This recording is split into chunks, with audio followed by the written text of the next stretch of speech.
Hello, assalamu alaikum, and good afternoon to everyone. Today, I will discussing the pharmacological analysis of ciprofloxacin, focusing on its antibacterial profile, mechanism of action, therapeutic uses, and most importantly, its safety and resistant issues. So, in my view, ciprofloxacin is a very interesting drug. While it's highly effective, it also comes with significant risk that we need to understand clearly. The first is the classification and overview. To begin with, ciprofloxacin belongs to the quinoline class of antibiotics, more specifically the fluoroquinolones. These drugs are known for their broad spectrum antibacterial activity, especially against gram negative organisms. It's interesting to note that ciprofloxacin is often used when the other antibiotics may not be effective, which makes it a very important option in clinical practice because of its strong activity and good tissue penetration. It is widely prescribed in both hospital and outpatient settings. So let's see the mechanism of action. Now moving to this part, this is where things get a bit more scientific, but I will keep it simple. Ciprofloxacin works by inhibiting bacterial DNA replication and transcription. More specifically, it targets two key enzymes, DNA zygrase and topoisomerase IV. These enzymes are essential for maintaining the structure and function of bacterial DNA. When looking at the process, DNA needs to unwind and rewind during replication. These enzymes help manage that process. Ciprofloxacin blocks these enzymes, which leads to DNA damage, inability of bacteria to replicate, eventually bacterial cell death. So, in simple terms, ciprofloxacin stops bacteria from multiplying and surviving at a cellular level. That's why it is considered a bactericidal antibiotic, meaning it kills bacteria rather than just stopping their growth. Now let's look at where ciprofloxacin is actually used in real life clinical situations. It has a wide range of applications, including urinary tract infections. We call it UTIs, one of the most common uses.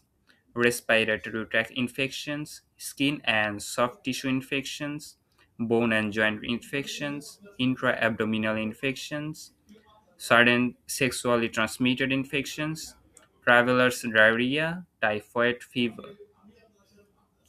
So when looking at the data, we can see that ciprofloxacin is especially useful in infections caused by gram-negative bacteria like E. coli. So in my view, its versatility in one of the main reasons why it is so widely used. But this also contributes to the problem of resistance, which I will discuss shortly. Now moving to the safety part, which is a very important part of this discussion. In the short term, ciprofloxacin can cause mild side effects such as nausea, diarrhea, headache, dizziness.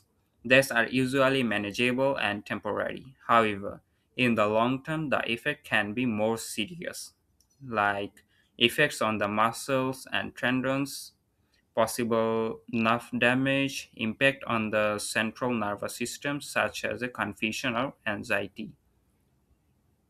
It's interesting to note that some of these effects can be persistent or even permanent, which is why caution is required.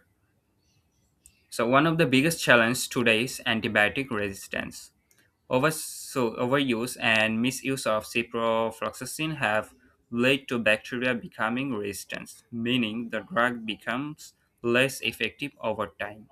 When looking at global trends, resistance of fluoroquinolones is increasing, which is a serious public health concern. Now, regarding safety warnings, ciprofloxacin has been associated with uh, tendonitis and tendon rupture, muscles and joint problems, nerve damage, central nervous system effects. Because of this risk, it should be avoided in certain patients, such as those with a history of tendon disorders, patients with myasthenia gravis, individuals with hypersensitivity to quinolones. In my view, these risks highlight the importance of rational drug use rather than overprescription. So, to minimize this risk and improve outcomes, patients should follow proper guidance, like stay hydrated during treatment, avoid alcohol and certain supplements unless advised, take the medication exactly as prescribed, report any unusual symptoms immediately. So, from a broader perspective, ciprofloxacin fits within the antibacterial category, but it's important to differentiate it from other drug groups like antivirals or anti-cancer agents. To conclude, the ciprofloxacin is a powerful and effective antibacterial drug with a wide range of clinical uses. However, its benefits come with the significant risks, including serious side effects and increasing the resistance. Thank you for your attention. Assalamu alaikum.